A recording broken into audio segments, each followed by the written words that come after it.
What if Doran Martell betrothed Arianne to Jon Snow instead of Viserys? Let's explore the depths of it in the video. It is a quiet morning at the Water Gardens. The pools catch the early light and scatter it across the pale stonework, and Doran Martell sits alone at the edge of the water, as still as he always is when he is thinking hardest. He is 42 years old. He has been thinking about this particular problem for weeks. The news from Braavos is almost good. Sir Willem Darry is dying. The old knight who spirited Viserys and Daenerys out of King's Landing has held on longer than anyone expected, but his time is running out, and with it, the window. Doran's younger brother Oberyn is already there, the documents prepared, the terms agreed in principle. All it needs is a signature and the seal of House Martell. A betrothal between Arianne, who is 13 and sharp and already furious at the world, and the boy Viserys. A Targaryen prince who will one day, his backers insist, take back the Iron Throne. Doran looks out at the water. The boy is 13. He has heard the reports. Viserys is already acquiring a reputation for instability, for that particular Targaryen streak of entitlement that, unchecked, curdles into cruelty. He is his father's son in the worst ways, and his father's son in none of the good ones. The plan requires that Arianne be tied to this boy, that she stake her future, and Dorne's future, on the chance that this particular exile prince will one day remember how alliances work and not insult every lord who offers him shelter. There will be nothing left of the man's goodwill by the time he is ready to march, if he ever is. Doran does not like this plan, but he has no better one. Not yet. That is when the messenger arrives. He is a small man, brown and unremarkable, wrapped in a traveller's cloak that could have come from a dozen different kingdoms. The guards search him and find nothing threatening. He carries only a sealed letter. The wax is pressed with a sigil Doran recognizes at once. A Crannogman's fish. The mark of Greywater Watch. The mark of Howland Reed. Doran does not know Howland Reed, but he knows of him. A Crannogman lord from the Neck, one of the men who rode with Ned Stark to the Tower of Joy in 283.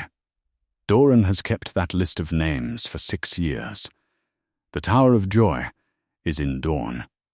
Men died there for a reason, and Doran has never stopped wanting to know what that reason was. He receives the messenger privately and reads the letter himself. It does not tell him everything.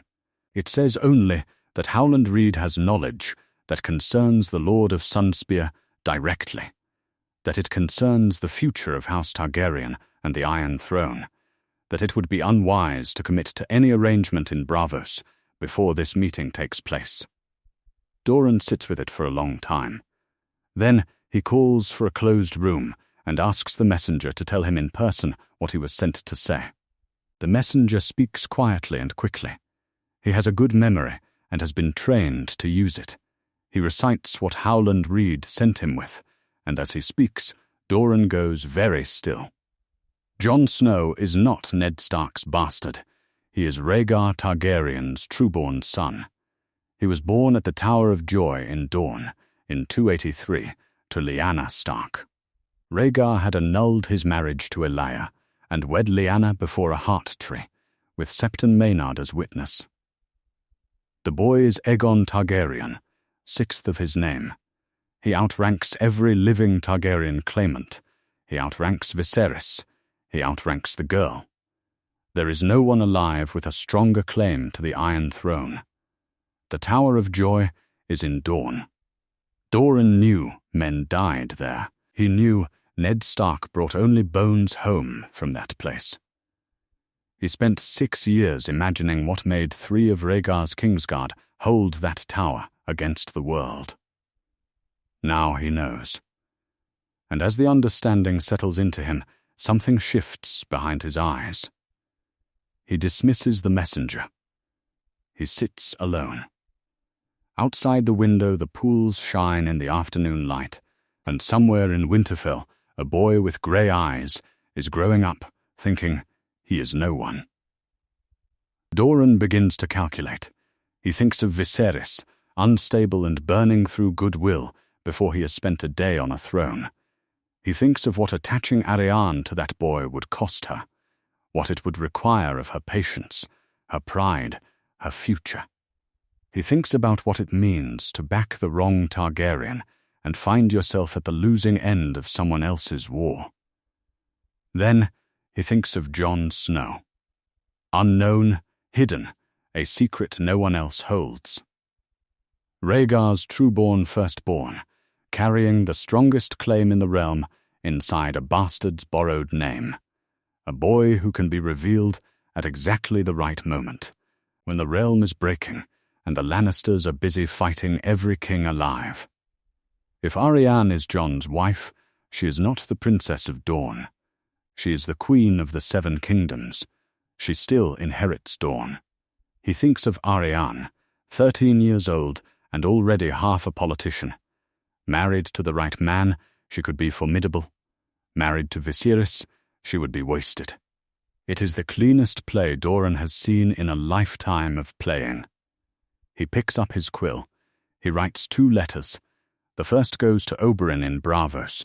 Doran writes 3 words only. Do not sign. Oberyn will be furious. He will have questions. Doran adds 4 more words. Come home. I have better. That will hold him. The second goes north, through 2 intermediaries, to Eddard Stark at Winterfell. It is careful, and says almost nothing directly. It says that he knows what was at the Tower of Joy, that he believes they should speak through trusted hands about the future of what Ned brought home from that place, that he is patient, my lord, and will wait for an answer. He seals both letters himself with a plain press. He hands them to separate couriers and watches them leave through different gates. He tells no one else, not Arianne, not his household. Not a soul in all of Sunspear knows what just changed in the Lord's quiet room by the pools. Doran looks out at the water one last time. The light is going gold, the day tipping toward evening. He thinks of Elia, his sister, who was brought to the capital as a princess and came home in pieces. He thinks of the years he has spent waiting for the right card to come to his hand. He thinks about the boy in the cold north who does not know his own name yet. Doran Martell has found his card. Braavos in late summer is all salt air and grey stone, the canals running green and slow between the merchant towers. The house with the red door stands apart from the commercial noise, quiet on a quieter street, and inside it the smell of illness has settled into every room like a permanent weather. Oberyn Martell sits across from Sir Willem Darry and watches the old knight die. Darry is propped on pillows, his body reduced to the kind of thinness that only comes at the very end of a long sickness. His breathing is the loudest thing in the room. On the table between them, the betrothal document sits in its full formal dressing. Gold ribbons. The common tongue script. A space at the bottom where Oberyn's signature will go, and beside it Darry's own mark, already committed, already dried. Darry's man stands nearby with fresh ink. Everything is ready. Oberyn has been in Braavos for 2 weeks. He knows what he came here to do.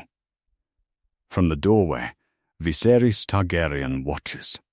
He is 13 years old, silver-haired and violet-eyed, wearing clothes that were once fine and are now slightly too small.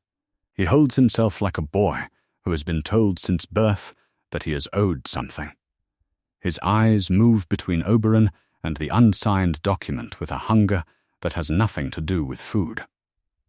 Behind him, in the courtyard beyond the open window, his little sister Daenerys plays near the lemon tree. She is 5 years old, silver-haired, and pale-eyed like her brother, and she does not understand what the men in the room are doing. She is, Oberyn thinks, the one of them who still looks like a child. Then the courier arrives. He finds Oberyn in the hall, presses a folded note into his hand, and is gone. Oberyn glances at the seal. Doran's mark. No one else uses that particular route. He excuses himself from the room and breaks the seal in the corridor. 7 words. Do not sign. Come home. I have better. Oberyn reads them twice. He turns the words over. Better than a Targaryen prince.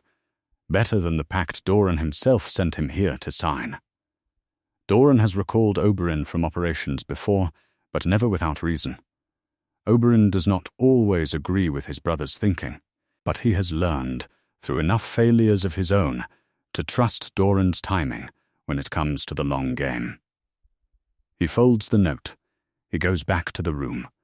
He tells Darry there are complications, that new terms have come from Sunspear that he is not authorized to ignore, that he must write to his brother before committing the seal of House Martell to any document. He is sorry for the inconvenience. Darry looks at him with the eyes of a man who knows exactly how much due course he has left. He is too weak to press the point, and they both know it. He says nothing. But Viserys is not Darry. The boy comes to find Oberyn before he has finished packing. He walks into the room without knocking and plants himself in the center of it, already speaking, before Oberyn turns around. He wants to know what the complications are. He wants to know how long the delay will be. He speaks of what is owed to the rightful king, to the rightful heir, to the last true blood of the dragon.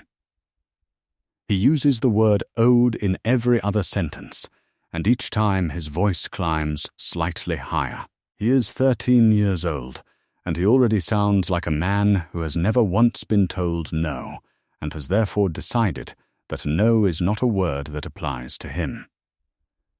Oberyn watches him through the whole of it. He does not interrupt. He does not raise his voice. His expression does not change. He is the Red Viper of Dawn. He has faced men across sun-baked sand with a poisoned spear in his hand and watched them decide whether to be afraid. A 13-year-old exile with silver hair and a sense of dynasty does not unsettle him. When Viserys runs out of words, Oberyn says nothing. He holds the boy's gaze for a long moment. Then he bows very slightly, the correct formal gesture for a man of uncertain claim, and he walks out of the room. He does not look back. He does not look back because he has already seen what he needed to see. He knows now exactly what kind of king Viserys will be. The kind who makes enemies of every ally he has, and then wonders why he stands alone at the end. Oberyn does not feel sorry for him. He packs the rest of his things and books passage south. He is gone from Braavos 3 days later. In his absence, the house with the red door finishes its slow business of dying. Sir Willem Darry holds on for another week and then stops holding on. His servants move through the rooms with quiet efficiency, and the Targaryen children are asked to leave. Viserys collects what he can. He goes through every chest and cabinet and takes the jewels that remain, every piece he can carry, wrapping them into cloth and pressing them against his body like they are something vital, because they are the last proof he has that he is who he says he is.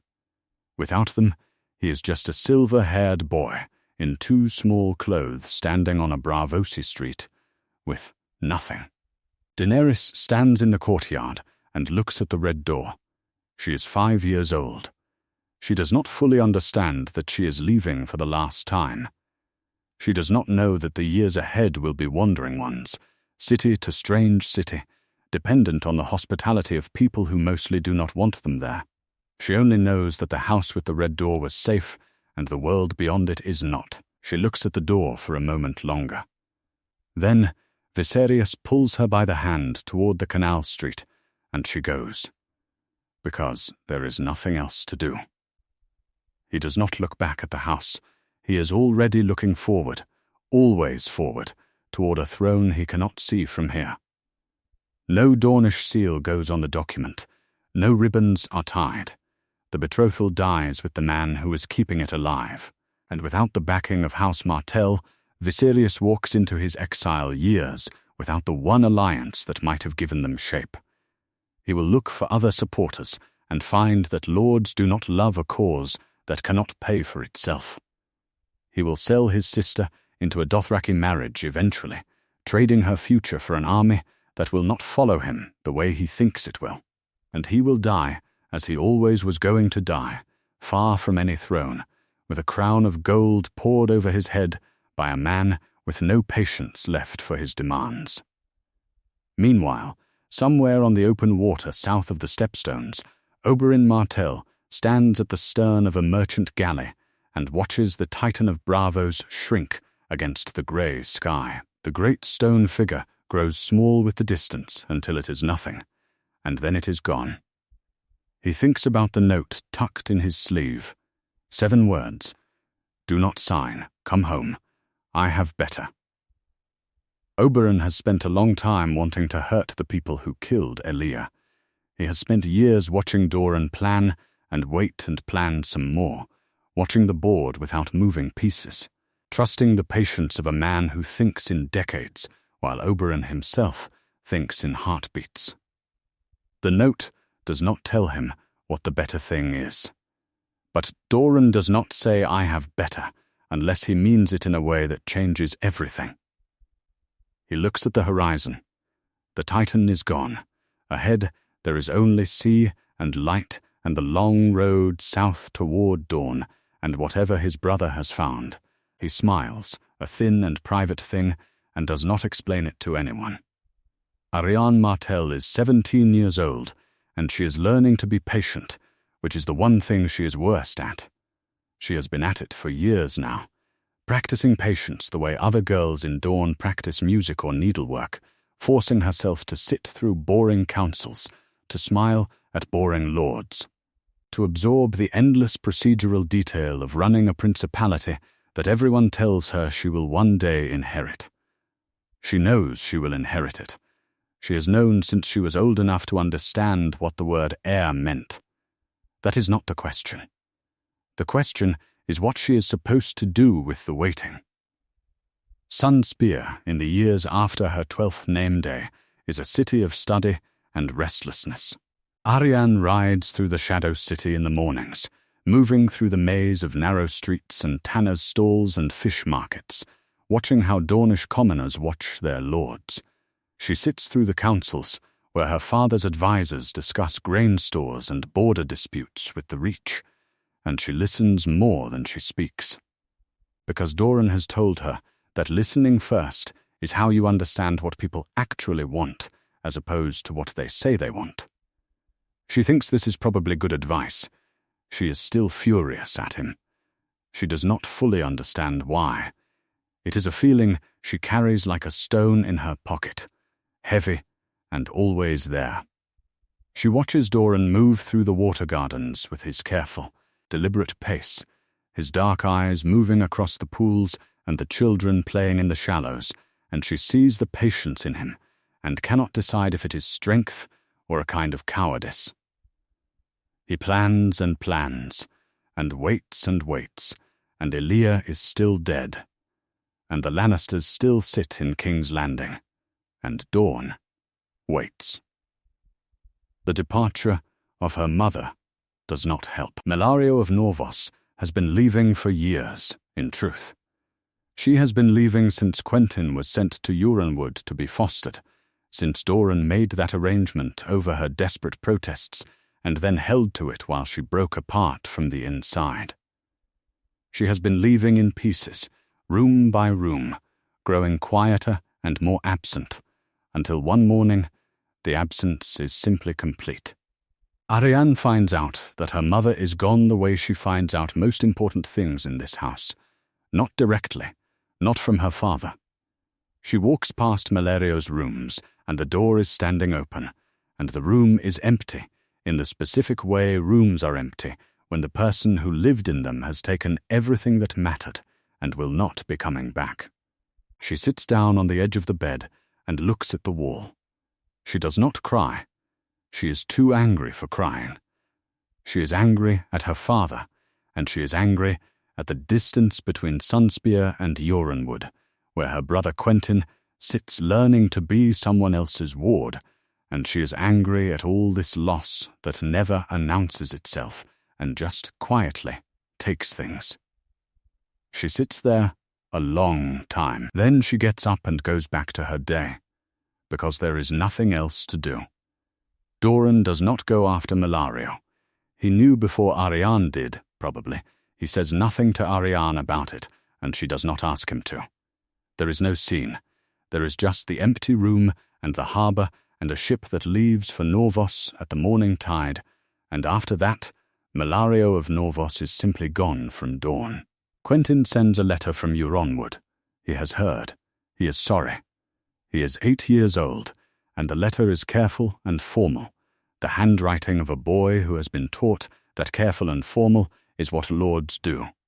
Arianne reads it twice and tucks it away. When she writes back 2 weeks later, her letter is careful and formal too, because she does not know how else to do it either. That winter, Doran starts teaching her differently. Not in the formal council sessions, not with the advisors and the policy papers.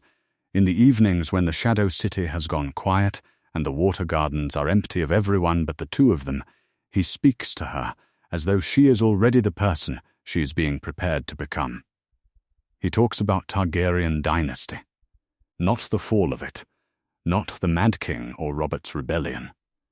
He talks about the roots of Targaryen legitimacy, what it means to hold a claim that runs through blood and law together, how a true claim differs from a strong one, and why that difference matters when thrones change hands.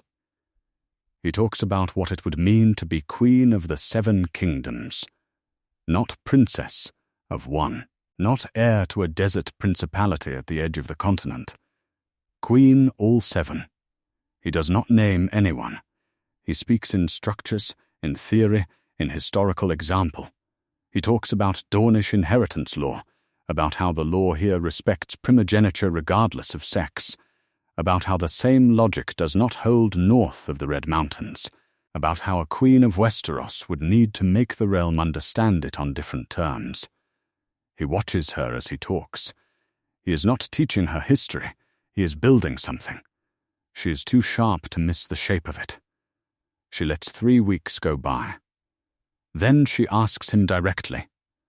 They are sitting at the edge of the pools after supper. The evening air still warm, the water catching the last of the light. She sets down her cup and says, "Who is it?" She does not look away from him when she asks. She watches his face. She says she knows it is someone. She knows she has been prepared for someone specific, someone he has not named yet, and that the lessons in legitimate claim and Targaryen succession are not abstract exercises. She says she would like to know who she is being shaped into a queen for. Doran goes still in the way he goes still when he is choosing between 2 things. He looks at her across the water for a long moment. Then he says, "Not yet." She presses. She tells him she is not a child. She tells him she has spent 3 years learning to read runes, and she can read this one. She says that whatever he is protecting can be trusted to her, and that he should know that by now. He says he knows it. And not yet. He holds her gaze without apology. There is something in his face she cannot quite reach. Something that is not dismissal and not condescension, but something older and heavier than either. She understands in that moment that the secret is real and not small, and that his silence about it is not carelessness. It is care of a kind she does not like and cannot argue with. She does not forgive him for it. But she stops pressing. Oberyn arrives at Sunspear 2 months later, back from wherever he has been this time, and for once Arianne is genuinely glad to see him. He is 35 and looks it in the best possible way, lean and restless and unimpressed by everything that does not interest him. He brings gifts and stories from Essos and sits with Arianne on the terrace in the evenings and lets her drink wine with him like they are equals, which she appreciates more than any of the formal lessons Doran has been conducting. He and Doran speak privately for a long time. Behind a closed door, in a room Arianne is not invited into. She does not try to listen at the door. She has just enough dignity for that. The next morning, she catches Oberyn watching her from across the garden. He is standing in the shade of one of the columns with a cup in his hand, and his expression is one she has not seen on his face before. Not his usual amusement, not the deliberate danger he wears like a second skin. Something quieter, something that looks, from across the garden, like grief. She almost crosses to him. But he turns away before she can, and when she sees him again at supper, he is exactly himself, loud and sharp and effortlessly entertaining, and the look is gone as though it was never there. She does not ask him about it. Some things in this house are not for her yet. She has started to understand that yet is not the same as never. Her father does not waste her time on lessons she will not need. He does not teach her what it means to be Queen of 7 Kingdoms as an exercise. The question is not whether there is a plan. The question is who is at the center of it, and what kind of man he is. And whether Arianne Martell will decide to be someone's queen or simply be herself wearing a crown. She does not have the answer to that question yet.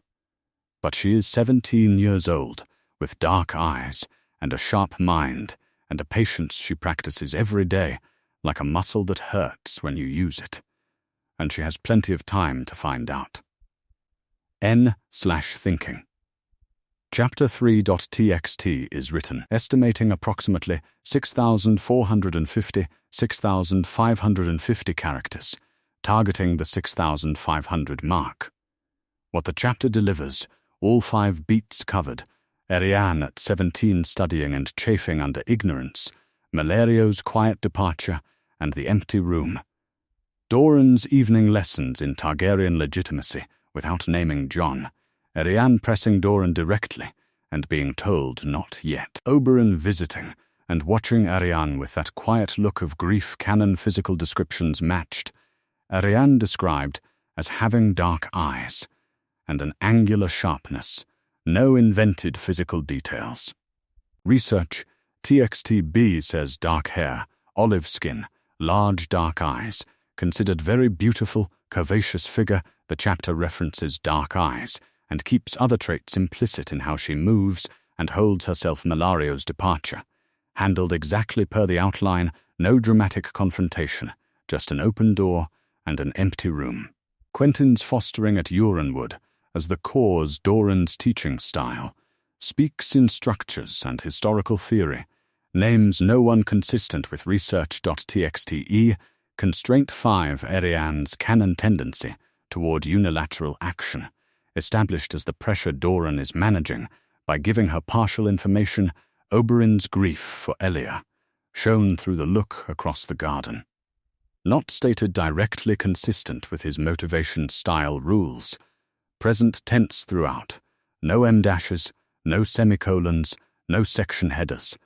The not yet refrain used as a structural beat, the courtyard of Winterfell on a cold morning, is all grey stone and breath fog, and the sound of wooden practice swords connecting with the enthusiasm of boys who have not yet learned what it actually means to get hit. Jon Snow is 12 years old. He hits harder than that. He and Robb train side by side most mornings, and from a distance they could almost be confused for each other in the cold. They are the same height this year, or close enough that neither will admit the difference, but up close there is no confusion. Robb has the Tully colouring from his mother, auburn hair, and a face that makes people like him immediately. Jon has dark curly hair and grey eyes, and a face that does not give much away. Robb moves like a lord's son, easy and assured in his own courtyard. Jon moves like someone who learned to fight by watching and copying and making sure he did not give anyone a reason to complain. They are both 12 and nearly identical in age, and unalike in almost everything else. Robb will inherit Winterfell. Everyone knows this. The servants know it, the guards know it, the lords who visit know it. Robb is the heir. Jon is the natural-born son Lord Stark will not speak of, whose mother has no name in this household, whose place at the table is a courtesy that depends entirely on Ned Stark's continued affection. Jon does not think about this as much as he used to.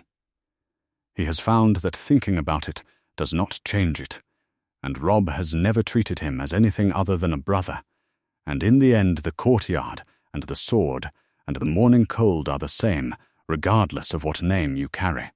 They train until mid-morning. Then Robb gets called inside for something lordly, and Jon goes to the stables, and that is where he first sees the visitor. The man comes in through the main gate with a small caravan, 3 carts and 2 riding horses and half a dozen guards on foot. He is dressed in merchant clothing, but the colors are wrong for the north.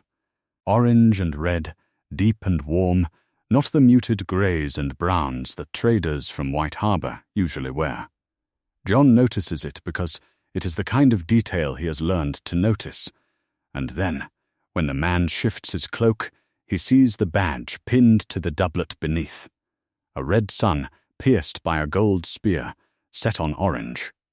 Jon does not know that sigil, but something about the man's bearing tells him he is not here to sell goods. The merchant asks to speak with Lord Stark. A guard takes him inside.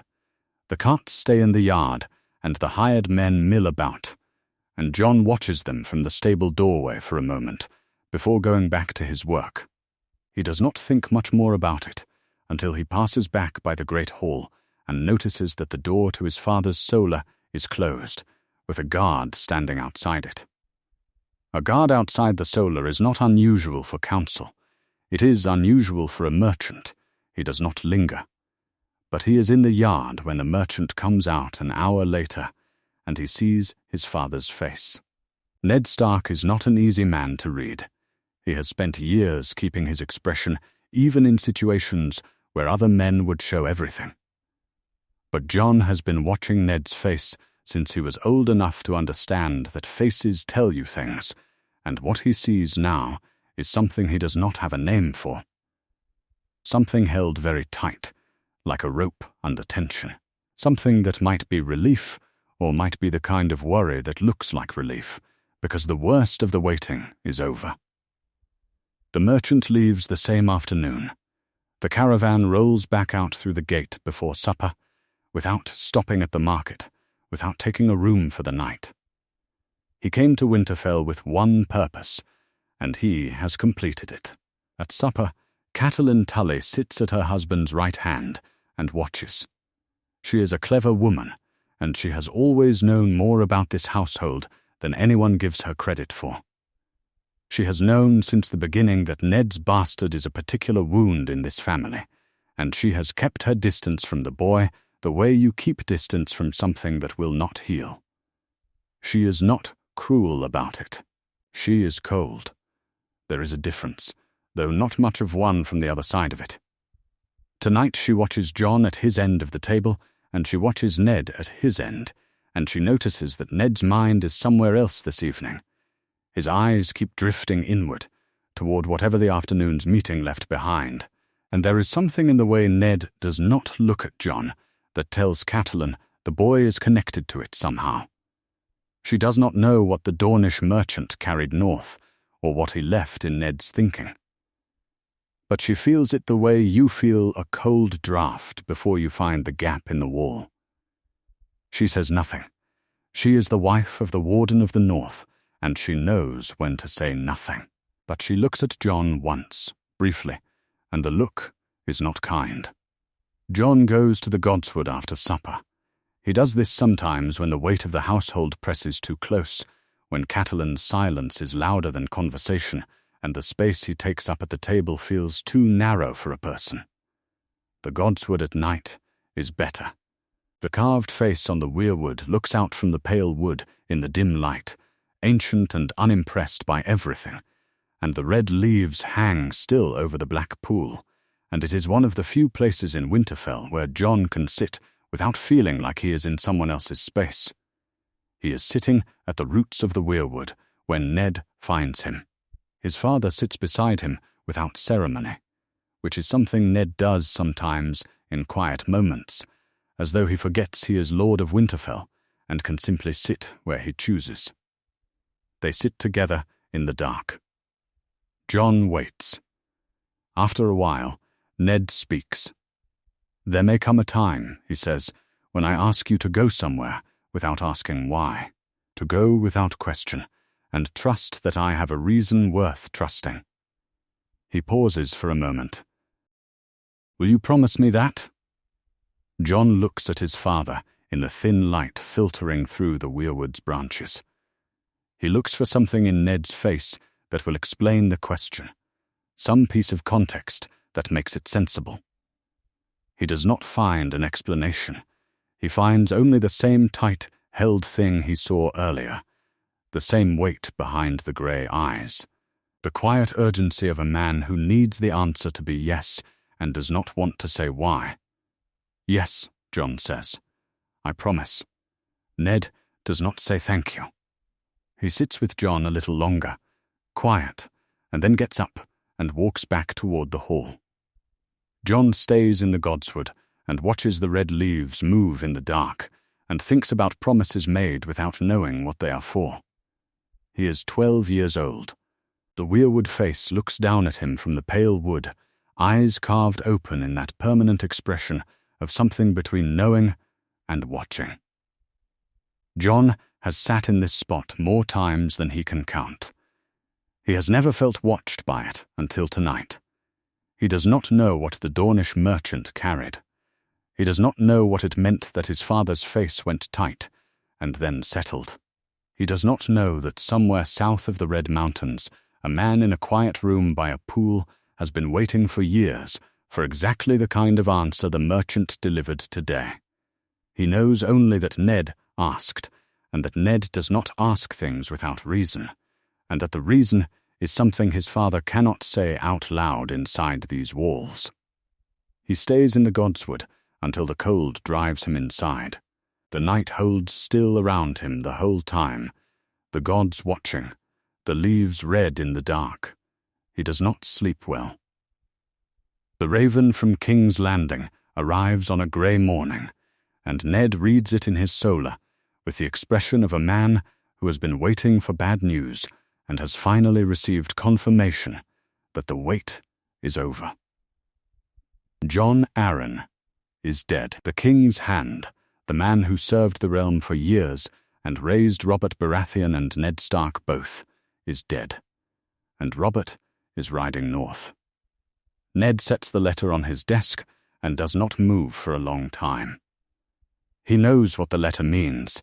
It means Robert wants a new hand, and Robert wants Ned, and Ned has known since the day he heard of Jon Arryn's death that this moment was coming. It means leaving Winterfell for King's Landing, that beautiful poisonous city where the Lannisters live, where Cersei watches from her window, where every stone wall is full of eyes. It means putting himself in reach of the people who have the most reason to want him gone.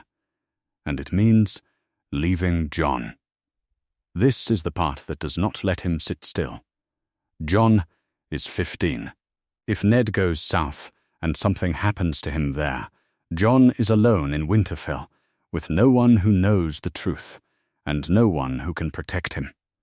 A bastard boy in a household where the lady of the house can barely tolerate his presence. The arrangement with Doran is real, but it is not yet live. The boy Doran has been preparing Arianne for has not been delivered south. Not yet. Ned takes out parchment that night and writes 2 letters. The first goes to Greywater Watch in the Neck, to Howland Reed. He writes it carefully and takes his time. He tells Howland that he is riding to King's Landing as the King's Hand, and that he cannot leave Jon in Winterfell without a guardian who knows what he is. He says, "Bring him south, not to the wall, to you. Give him a place to stay and a reason for being there, and keep him safe until I send word, or until you must act without it." He trusts Howland to understand what act without it means. The second goes to Dorne, through the same indirect route as before. He tells Doran, "The plan must hold. I am going to King's Landing. The boy will come into your reach within the year. Be ready." He seals both letters before dawn and sends them with separate riders. 2 days later, he calls Jon to his solar. Robb is not there. Catelyn is not there. It is just Ned and Jon in the room, with the fire burning low and the morning light coming through the narrow window. Jon stands in front of his father's desk and watches Ned's face and waits, because he has learned over the years that the best thing to do when his father is working up to something is to let him get there. Ned tells him he will not be going to Castle Black this year. Jon blinks. He had been planning on it, in the way a 15-year-old plans things, not with great commitment, but with the understanding that this was the path laid out for him. A bastard boy with a sword arm and no name worth inheriting. The Night's Watch was the sensible thing. He had told himself he was fine with the sensible thing. Ned says, instead, he is to ride south with one of the Stark men at arms, through the neck, to meet a lord there. A Cranagman. A man named Reed. He is to stay with Lord Reed, learn what Reed teaches him, and wait. Wait for word from Ned, or from Reed himself. Jon asks why. Ned is quiet for a moment. Then he says, "Because I asked you to trust me." Remember the godswood? Jon is 15 and has been carrying a promise since he was 12. He looks at his father, and he sees the same weight there that has lived behind Ned's eyes since the night of the promise, the same held-tight thing, the same urgency that never quite becomes an explanation. He understands that this is what the promise was for. He does not know who Howland Reed is, or why the neck is where Ned wants him. He only knows that his father is asking him to go. He says he remembers. He says he will go. 2 days later, Robert Baratheon arrives. He arrives the way Robert always arrives everywhere, which is like weather arriving. You can feel him coming before you can see him, the noise of his traveling court rolling ahead like a wave, horns and horses, and the kind of casual disorder that only a man with absolute authority can sustain. Then the gates of Winterfell open, and there he is, enormous and loud, his black beard longer than Jon expected, his face gone red from the cold and the wine, his belly filling his riding armor in ways it was not made for. He is 36 years old, and he was once the finest fighter in the realm, and you can still see the shape of that man underneath the bulk, if you look in the right light. Mostly you cannot look in the right light. Mostly he is just very loud and very large, and clearly already drunk before midday. He demands Ned kneel for the appointment in front of the whole household, which is the kind of thing Robert thinks is funny. Then he goes down to the crypts to see Lyanna's tomb. He stands there a long time. Whatever he says to her is not heard by anyone. Jon watches Robert's arrival from a window in the upper gallery, looking down at the courtyard where the king's party is spilling through the gate. He has never seen Robert Baratheon before. He watches the big man move through Winterfell's yard, loud and careless, and taking up more space than any other single person Jon has ever seen, and he tries to understand what he is supposed to feel. He does not feel much. He is thinking about the road south and what is waiting at the end of it. He leaves the morning after Robert's arrival, before the feast preparations have finished, and while the yard is still crowded with the king's companions, and their horses, and their luggage, and their noise. He goes quietly, with one man at arms and 2 horses, and a pack that does not advertise what he is or where he is going. Nobody notices a bastard boy slipping out when there is a king in residence. Robert Baratheon never sees him. The road south through the north takes days. The neck takes longer. The neck is unlike anything Jon has travelled through before. It is not the clean, cold distances of the north or the open roads he imagines for the south. It is something in between, and entirely its own, a flat expanse of marsh and reed and slow dark water that stretches in every direction, the sky enormous above it and the land barely present beneath. The road through it narrows to something closer to a suggestion, and twice Jon's man-at-arms loses the track, and they have to wait, standing in the reeds, until someone finds them. The locals find them before Jon has time to feel truly lost. They simply appear, 3 small men in muted brown and green, barely distinguishable from the marsh around them, and they gesture without speaking, and Jon follows because there is nothing else to do. He is taken to Greywater Watch by boat, through channels that do not appear on any map he has seen, the floating stronghold shifting with the currents in a way that means you cannot approach it the same way twice. He had heard about Greywater Watch. He had not entirely believed it. He believes it now. Howland Reed is shorter than Jon expected for a lord. He is somewhere in his middle years, lean and still in the way all the Crannogmen seem to be, with the particular patience of a man who has learned to wait in a place where patience is a survival skill.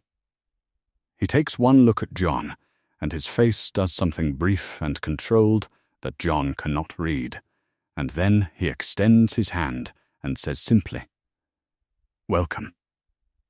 He does not explain what Jon is doing here. He does not ask many questions. He gives Jon a dry room and warm food and a training partner the next morning, and then he simply watches. He watches Jon move through his drills with a Crannogman instructor, watches the way the sword comes up, watches the angle of Jon's head when he is thinking, and the set of his jaw when he is not. He watches the way Jon carries himself, which is like a Stark in every detail. And underneath the Stark, he watches something else, something in the stillness between movements that he does not put a name to. He does not tell Jon anything. He does not explain. He lets the days pass, and the marsh shifts around them, and somewhere far to the south a plan holds its breath and waits for the next thing to happen. Ned rides south toward King's Landing and does not look back. The Tower of the Hand smells like old parchment and politics, and Ned Stark has grown to hate both. He has been Hand of the King for months now, and the job has taught him one thing above all others. King's Landing is a city built on the assumption that everyone is lying, and the only disagreement is about what they are lying about. Ned came south with the habits of the North, where a man's word meant what it said, and honor was a thing you lived rather than performed. He has spent his months here, slowly understanding that this was a form of naivety he could not afford. He has been pulling threads. Jon Arryn died asking questions, and Ned has been asking the same questions. He went to the records. He looked at births and dates and the color of children's hair. He watched the royal children in the yard and in the great hall and at the feast table, and he watched Robert Baratheon, and he made himself see what was in front of him. Cersei's children are not Robert's. Joffrey, with his golden Lannister hair and his imperious Lannister mouth. Myrcella, Tommen. None of them carry a breath of Robert's colouring or Robert's bearing or anything else that belongs to a Baratheon. They are all gold and green, and all of them the image of their uncle Jaime, the Kingslayer, the Queen's twin, the man who stands too close to Cersei in the spaces where husbands usually stand. Ned sits with this knowledge in his solar for a night and lets it settle. He knows what it means. It means Joffrey has no claim to the throne. It means Robert's line ends with Robert. It means the entire succession is a lie built on top of a secret, and if that secret gets out, every lord in Westeros will have an opinion about what happens next, and most of those opinions will involve armies. He knows what he should do. He knows what the hand of the king is supposed to do when he finds evidence of this kind of treason. He does not do it yet. He finds Cersei in the garden the next morning and tells her what he knows. He tells her she should take her children and go before Robert returns from the hunt, before the matter becomes something that cannot be managed quietly. He gives her the chance to simply disappear, to take her children somewhere safe, and leave the throne to sort itself out without her. He frames it as mercy, because that is what it is. He does not stop to consider that the person he is showing mercy to is the person who arranged Jon Arryn's death.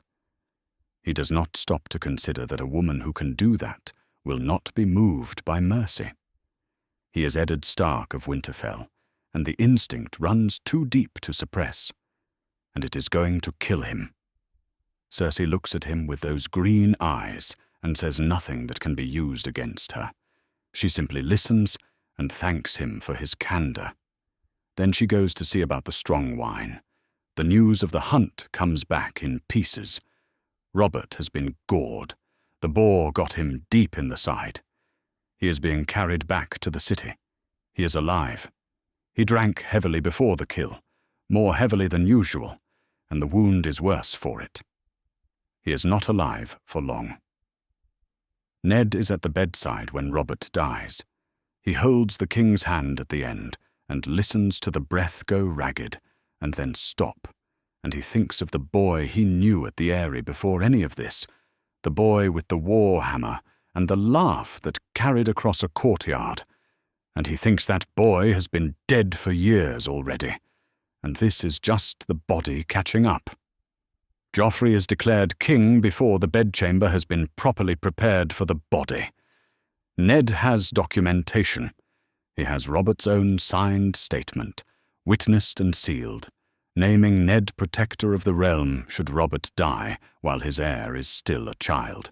He moves quickly, because he has to, because Cersei is already moving, and she does not move slowly when her children's lives are involved. He moves quickly. She moves faster. The city watch, the gold cloaks, which Ned had believed were secured through a careful arrangement with their commander, turns out not to be secured at all. Littlefinger has been at work. The whole apparatus of the city's armed loyalty has shifted while Ned was looking at succession documents, shifted towards Cersei with the quiet efficiency of a machine that was always owned by someone else and was simply waiting for the signal to show it. The night before it all breaks open, Ned writes one last letter. He writes it quickly, by candlelight, with the particular care of a man who knows this may be the last correspondence he completes. He writes to Doran Martell, and he does not bother with indirection this time. No careful routes or trusted intermediaries for the content, just the facts laid plain because there is no longer any time for anything else. He writes, "Joffrey sits the throne. I will not survive this. The secret lives in Howland Reed and in the boy at Greywater Watch. Bring him to you. The time for patience is over." He seals it and calls for a rider he trusts, one of the few left, and sends it south by the fastest route available. He does not know if it will arrive. He only knows he has done what he can. Then he waits for the morning. The Lannister guardsmen come to his solar just after dawn, and they do not knock. There are enough of them that Ned does not count at first. They fill the room, golden cloaks and Lannister colours, swords already drawn, and behind them, just past the doorway, Petyr Baelish stands with a small knife in his hand and an expression on his face, like a man who has been planning this moment for a long time and is moderately pleased with how it is going. Littlefinger holds the knife to Ned's throat with a steady hand. He says, pleasantly, that he did try to warn him. Ned does not resist. He is not a man who wastes himself on gestures that cannot change anything, and there are too many swords in the room and too few of his own people. He scans the faces around him, looking for a familiar, stark face, some man he brought south with him, some small proof that not everything has been stripped away. He does not find one. He thinks of Jon. He thinks of a boy in a marsh somewhere in the neck, learning to move quietly through the reeds, not knowing his own name. He thinks of the letter he just sealed and sent south. He thinks of a promise made in a godswood 3 years ago, and a boy who kept it, and the machinery of a plan 10 years in the making that is now entirely in other hands. He thinks, hold, and is grateful that he cannot be made to say it out loud. They take him through the halls of the Tower of the Hand, and he does not fight them. He goes quietly, the way the North goes quietly into winter, knowing that what comes after depends on what was prepared before. Meanwhile, at the Water Gardens in Dorne, the letter arrives near sundown. It comes by a route that suggests several riders and a great deal of urgency, and one of its edges has been scorched, as if it barely survived whatever circumstances it passed through to get here. Doran takes it in his solar and reads it alone. He reads it twice. Then he holds one corner to the candle flame and watches it catch. The paper curls and blackens, the words disappearing in the order he reads them, one last time, as the fire takes them. Joffrey sits the throne. I will not survive this. Bring him to you. The time for patience is over. He sets the last piece in the flame and watches it go to nothing. Then he calls for Oberyn. The crowd fills every approach to the great sept of Baelor, packed onto the plaza and the surrounding streets, and the rooftops of whatever building offers a view. It is a good morning for it, by the standards of those who arrange these things. The sun is out. The sky is blue. The city of King's Landing smells of fish and smoke, and 100,000 bodies pressed together, and above it all the sept's domes catch the light and scatter it back in pale gold. Ned Stark stands on the steps in a prisoner's rough-spun and irons and looks out at the crowd and says nothing. He has already said everything he was going to say. He confessed. He spoke the words the Lannisters wrote for him, the admission of treason and plotting and all the rest of it, because confessing was the thing that was supposed to keep Sansa safe and win him the wall, and because at the time it seemed like there might still be something on the other side of this worth surviving for. He confessed, and he knelt, and he waited for the night's watch, because that was the deal. Joffrey changed the deal. The boy king is 13 years old, golden-haired and imperious in his new crown, and he stands above the crowd looking very pleased with himself, and when the reading of crimes is finished, and the crowd is worked up into the right kind of froth, he opens his mouth and orders Ned's head. A voice somewhere in the crowd cries out. It does not stop anything. The man they call the King's Justice comes forward. He is a tall, silent figure with a face that has not smiled in years, if it ever did, and in his hands he carries Ned's own sword. Ice. The Valyrian steel greatsword of House Stark, grey as winter fog, a weapon that has been in the family for generations, now to be used for this. It is a Lannister's idea of a joke, or perhaps a message. Perhaps both. Ned looks out at the crowd one more time. He is thinking, in his last moments, of the things that have mattered. He is not thinking of the throne. He is not thinking of the Lannisters, or Joffrey, or the treason he did not commit and confess to anyway. He is thinking of a boy in a marsh somewhere in the neck, hidden away in a floating castle that moves with the currents, learning to be quiet and patient among men who have made a life of being invisible. He is thinking, hold, keep yourself hidden. Wait. He hopes the letter arrived. He hopes Doran has it, has read it, has already set things in motion. He hopes the plan that started with a sealed letter 10 years ago in a quiet room at the Water Gardens is enough to carry the boy through what is coming. He closes his eyes. The crowd roars. Word travels slowly out of King's Landing in the days that follow. It moves by raven and by rider and by merchant and by gossip, spreading outward from the city the way news always spreads, fast and distorted, and arriving at different places, at different times, in different shapes. By the time it reaches the Riverlands, it is already a week old. By the time a Crannogman who has been moving through the Riverlands on quiet business brings it north into the Neck, it is older still. He brings it to Greywater Watch on a boat, through channels only the Crannogmen know, and he delivers it to Howland Reed in the hour before dawn. Howland reads the report by the light of a single candle. He reads it carefully, the way he reads everything, not because he doubts the content, but because he has learned that the difference between what news says and what it means is usually a matter of attention. He reads it through once. Then he sets it down and puts out the candle and sits in the dark for a long time. He has been preparing for this. He has known, in the way you know things when you have watched a man like Ned Stark walk into King's Landing with the best of intentions and no armor worth speaking of, that this was likely where it would end. He didn't hope for it. He has been hoping against it since the letter arrived from the south telling him Jon was coming. But he has been prepared for it, and there is a difference between the two, and he has had nearly a year to make sure that difference is real. He sits with it until first light.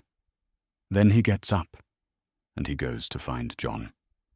Jon is at the training ground when Howland finds him, working through the morning drills with the concentration he always brings to physical work, the kind of focus that looks like the rest of his thoughts have been set aside entirely. He is 16 years old, lean and already tall, with dark curly hair and his father's grey eyes, and the particular stillness of a young man who has learned that stillness is useful. He sees Howland crossing the ground toward him, and he stops the drill. He reads Howland's face before Howland says a word. Howland does not wear his feelings on the outside as a rule. He is a Crannogman lord, and he has been shaped by a place that rewards invisibility and punishes display. But there are things that even a careful man cannot fully hide, and what Jon sees on Howland's face in this moment is something heavier than the usual morning quiet. Something that has weight to it, something that has been carried through the night. Jon sets down his practice sword. He thinks, Robb. He thinks, Ned. Howland says to come inside. He sends the training partner away with a word. He walks Jon back to the main room and closes the door, and then he stands for a moment, not speaking, his hands still. Then he says, Ned Stark is dead. He says it plainly, because there is no version of this that benefits from softening, and because Jon deserves the plain truth at minimum, even if there are larger truths still to come. He says it, and he watches Jon hear it. Jon does not make a sound. He stands where he is, and his face closes in the way his face does when he is keeping something behind it, and he is very still for a very long moment. He does not cry. He does not speak.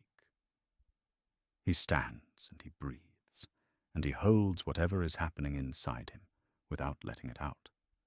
And Howland understands, watching him, that this is a boy who has spent his whole life learning to hold things. After a while, Jon says, "How?" Howland tells him. He tells him about the arrest and the confession and the sept and Joffrey's order. He tells him the parts that matter. He does not elaborate. Jon is quiet again for a long time. Then he says, "I should have been there." Howland says, "No, you should have been here. Ned knew that. That is why he sent you." Jon looks at him. Something shifts in the grey eyes. Not understanding yet, but the first movement toward it, the edge of a question that has been sitting below the surface for a year and is now, finally, beginning to press its way up. Howland sits down across from him. He folds his hands. He takes a breath. He says, "I need to tell you something about why your father made the choices he made. All of them, from the beginning." He pauses. "About a place in Dorne called the Tower of Joy. About a woman named Lyanna." Another pause. "About a prince." Jon looks at him. Outside, the swamp is absolutely still. Meanwhile, in Sunspare, Doran Martell sits at his desk in the hour after the raven from the capital arrives with its news. He has known it was coming. He has been ready for it. He has been ready for it longer than most men could sustain readiness. And now the moment is here, and it requires a different kind of action than the one he has been practicing. He takes out parchment. He writes to Arianne. He does not give her everything. Not yet. He gives her what she needs to come to him without resistance, without the unilateral impatience that he has watched her barely contain for years. He gives her enough to make her understand that the silence is ending. He writes, "I have been protecting something. I need you to meet with me, just the two of us. Come to the Water Gardens. Do not tell anyone where you are going or why." He seals it and sends it across the palace to his daughter's rooms. Then he sits back and looks at the candle flame and waits for the next thing to begin. Howland Reed talks for a long time. He doesn't rush it. He doesn't spare Jon any of it. He tells it the way it needs to be told, which is in order, with the weight left in each part before moving to the next part, because some truths collapse into meaninglessness if you deliver them too quickly. He starts at the beginning, which is a tournament in the year 281, and a crowned prince who put a wreath of winter roses in the hands of a girl who was not his wife. He tells Jon about Rhaegar Targaryen and Lyanna Stark. He tells Jon that they loved each other, that it was not abduction the way the histories in Robert's court say it was, that Lyanna went willingly to the Tower of Joy in Dorne. He tells Jon that Rhaegar annulled his marriage to Princess Elia Martell and wed Lyanna before a heart tree in a secret ceremony, with a septon as witness, and that the marriage was real and the vows were real, and the child that came from it was therefore true-born. He tells Jon what that cost Elia. He tells him carefully and without flinching. Rhaegar's annulment made Elia expendable. She had been Tywin Lannister's path to influence over the Targaryen dynasty, and when Rhaegar set her aside, she became leverage of a different kind, the kind you use by destroying it to send a message. When the Lannisters came to King's Landing, Tywin sent men to the nursery. The message Tywin sent that day was not about Elia. It was about what happens to the people who stand too close to a falling dynasty. Elia and her children were the proof. Jon sits through all of it without moving. When Howland finishes, the room is quiet. The marsh outside makes its low, constant sound, reeds and water and the occasional bird. And inside there is nothing but the weight of what has just been said. Jon says, "So Ned was not my father." Howland looks at him. He says, "He was the only father you needed to be safe. He kept the promise she asked for. He kept you alive." Jon is quiet for another long moment. Then he says, "Who else knows?" It is not quite a question. His voice is flat, controlled, the Stark way of being cold, pressing inward rather than out. He is not going to break apart in front of Howland. Howland can see that clearly. The grief is there, and it is going to be there for a long time. But the immediate thing Jon is doing with it is using it to go still, the way a pond goes still after a stone has gone in. Howland tells him, "Doran Martell, the Prince of Dawn, a raven from Howland to Sunspear 6 years ago. No one else." Jon asks, "Why Dawn?" Howland tells him about the plan. He tells it in brief, because the plan is not complicated in structure, only in execution. Doran has been preparing his daughter Arianne to be Jon's wife since the moment Howland's raven arrived. Doran has been building toward a moment when Jon can be revealed as the true heir above Viserys and Daenerys both. When the Dornish army will back the claim, when the Lannisters are weakened enough that the realm can be taken back. That moment, Howland says, is arriving now. Ned's death and the chaos in King's Landing have set it in motion. Jon is quiet for a long moment. Then he says, "I have a betrothed." Howland says, "You have a kingdom if you want it."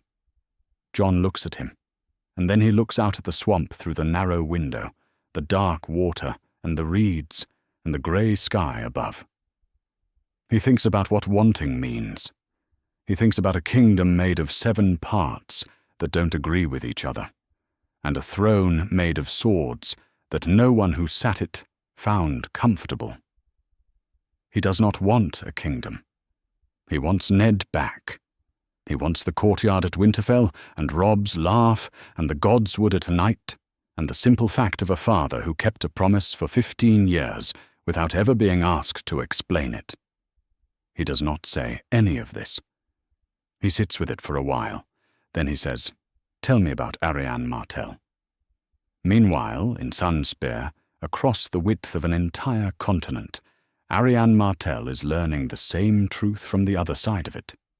Doran Solar at night is a room that knows how to hold secrets.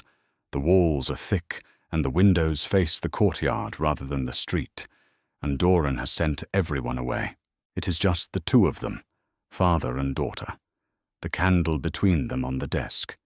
He tells her to sit, which she does, and then he begins. He starts with Aelia. He has never told Arianne the full shape of his grief before, the specific weight of it, what it was like to have a sister killed in a room in the capital, and to receive the news from a servant, and to understand all at once that the world Aelia had been sent into was not the world any of them had believed it to be. He does not dwell on it, because he cannot afford to dwell on it, because the moment he starts dwelling on it, he stops thinking clearly, and he has spent 16 years making sure he keeps thinking clearly. But he tells her. He gives her the grief as context for everything that follows. Then he tells her about Rhaegar and Lyanna. He tells her about the secret marriage before a heart tree, and the Septon who witnessed it, and the child born at the Tower of Joy in Dawn while the war was ending outside. He tells her about the promise Ned Stark made to a dying woman and the 15 years of hiding that followed. He tells her, "The boy is Jon Snow of Winterfell. He is 7 years younger than her. He was raised in the north as Eddard Stark's bastard, in snow and silence and his father's shadow, never knowing who he actually was. He has no crown, he has no army, he has no dragons, but he has the truest claim to the Iron Throne in the world, and Doran has been building toward the moment of using that claim for 10 years. He tells her she has been part of the plan since 289. since before she knew there was a plan. Arianne listens through all of it. She is 23 years old, and she has been waiting for this conversation for years, without knowing what shape it would take when it finally arrived. She sits very still. She lets him finish. Then she stands up. She crosses to the window. She looks out at the shadow city of Sunspear below her, the tangled web of streets and buildings pressed up against the walls of the old palace, and beyond it, the sea, dark now in the night. She stands there with her back to her father, for long enough that he doesn't speak. She is not angry at the plan. The plan is correct. She can see that now, with the whole of it laid out. She can see the logic running through it, the way you see the shape of a river from above, the reasons behind every turn, betrothing her to a hidden Targaryen heir rather than the known one, keeping the secret long enough that the known pretender had time to die on his own, waiting for the realm to crack open before producing the hidden card. She can see all of it, and it is good strategy. She is furious about the years of not being trusted to see it. She has spent a decade being shaped for this without being told what she was being shaped for. A decade of lessons in Targaryen succession and the nature of legitimate claim, and all of it from a father who knew the whole truth and gave her the outline of a map without the destination. A decade of not yet. A decade of trust me. She has trusted him. She has trusted him for years in the face of every instinct that told her to stop waiting and start acting. And now he is telling her she was right to trust him, and that the trusting has produced something real, and she knows all of this, and she is still furious. She turns back from the window. She says, "Is he worthy of it?" Doran looks at her across the room. He says, "I do not know yet. That is what you are for." She holds his gaze for a long moment. Then she nods, once, and sits back down. The decision is made in 2 rooms on opposite sides of a continent. At Greywater Watch, Jon Snow writes a letter. He writes it himself, in his own hand, 3 words on a piece of plain parchment. He folds it and gives it to a Crannog man trusted by Howland, who will carry it south through channels that do not appear on maps, through the Riverlands and the Dornish marches, all the way to Sunspear. The letter says, "I am coming." In Sunspear, a few weeks later, Arianne receives a different letter. Not Jon's, but a report from one of her father's contacts in the north, a description of the boy who is already on his way south. Grey eyes, the report says, dark hair, northern trained, quiet, carries himself like a Stark. She reads it twice. She holds it over the candle flame and watches it turn to ash. She says, to no one in particular, he'd better be worth the wait. Somewhere in Essos, in this same season, Viserys Targaryen dies with a crown of molten gold poured over his head by a Dothraki Khal who has run out of patience with him.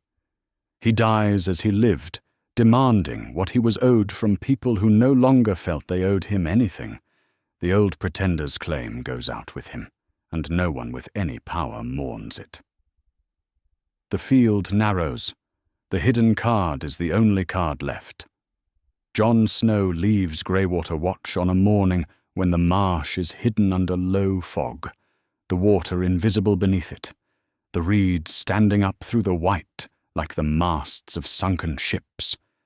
He leaves with 2 of Howland's men, quiet Crannogmen who know the roads and know how to use the terrain the way most men use walls, and a pack that carries nothing with a name on it. No sigil, no crest, no house colours. The sword on his hip is a plain one with no markings worth reading. He is 17 years old, and he is carrying the strongest claim to the Iron Throne in the world, and he looks like no one at all, which is exactly what he wants. The crannogmen see him as far as the edge of the neck, to the place where the marsh gives way to harder ground, and the road south begins in earnest. They stop there, watching without expression as he rides on. He does not look back at the fog.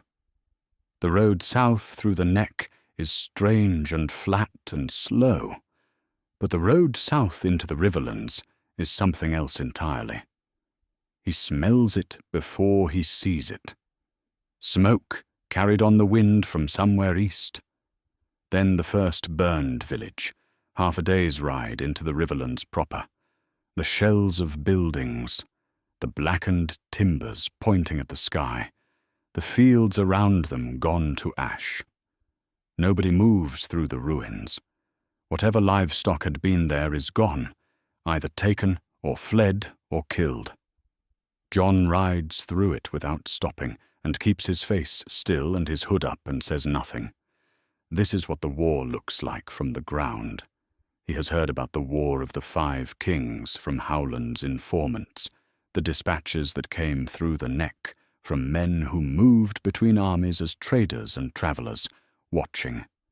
He knows the shape of it. Robb in the field, winning battles, holding the north and parts of the riverlands. Tywin on the King's Road, manoeuvring. The other kings and their other claims, creating other fronts and other fires. He knows it intellectually. The riverlands teach him what it means in practice. Bridges knocked out. Fords watched by men he cannot read from a distance, who fly no banner or fly banners he does not recognize. Villages that have been through 2 occupations and are on their way to a 3rd. He passes a column of refugees moving north with everything they own on their backs, an old woman and a young man and several children, and he doesn't stop because stopping draws attention. He watches them out of the corner of his eye and keeps riding. He is the king in the North's bastard brother, by blood.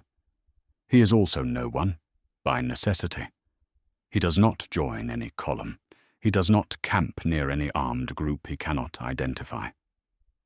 When Lannister outriders come close enough to be a question, he pulls off the road and waits in the trees with his hand on his sword hilt and lets them pass.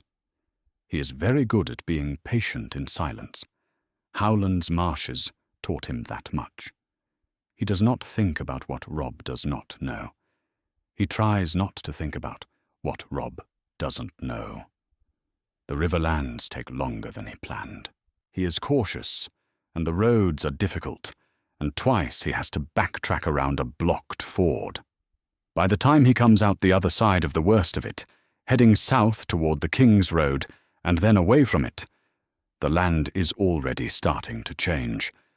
South of the King's Road, the air comes at him differently, drier, warmer, even in the mornings. The red of the soil changes. The vegetation is thicker and darker in some places, and sparser in others, drought-shaped, adapted to a different kind of heat than the kind that comes up from the ground in Winterfell's summer.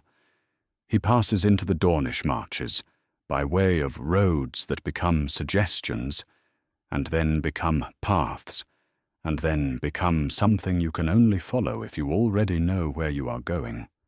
He stops for a night at a way station on the Dornish side of the marches, a low building that smells of spice and goat and the kind of dust that has been accumulating for generations. There are other travellers there, merchants mostly, and one argument being conducted at considerable volume between 2 men at the far end of the room in a language Jon does not know. He sits against the wall with his food and watches the argument proceed through its various escalations and eventual resolution without understanding a word of it. The gestures are universal enough that he can follow the rough shape of who owes what to whom. He drinks his water and thinks about how far he still has to go. He realizes, sitting there, that he is going somewhere he has never imagined belonging, not just geographically.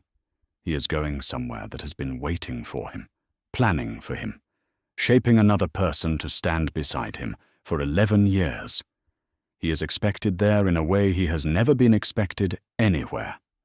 He does not know if this is a good feeling or a frightening one. He decides it is probably both. It does not feel like coming home. He does not know yet what coming home is supposed to feel like for someone like him. Oberyn Martell finds him 2 days later, on a stretch of road through the lower marches, where the hills are low and the road runs along a ridge above a dry riverbed. One moment there is no one on the road behind him. The next moment there is. He has 3 riders, well mounted, coming up fast, but without the urgency of pursuit. Jon watches them come and does not reach for his sword.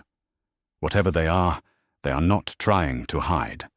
The man in front is somewhere in his early 40s, lean and quick-looking, even at rest on a horse, with the easy posture of someone who has spent a very long time being dangerous and has stopped needing to perform it. He has dark eyes that take Jon apart and put him back together in the time it takes to pull up and stop. He looks at Jon for a long moment without speaking. Then he says, "Show me your sword arm." Jon considers this. He considers the man, the 2 riders behind him, the road in both directions. Then he gets down off his horse.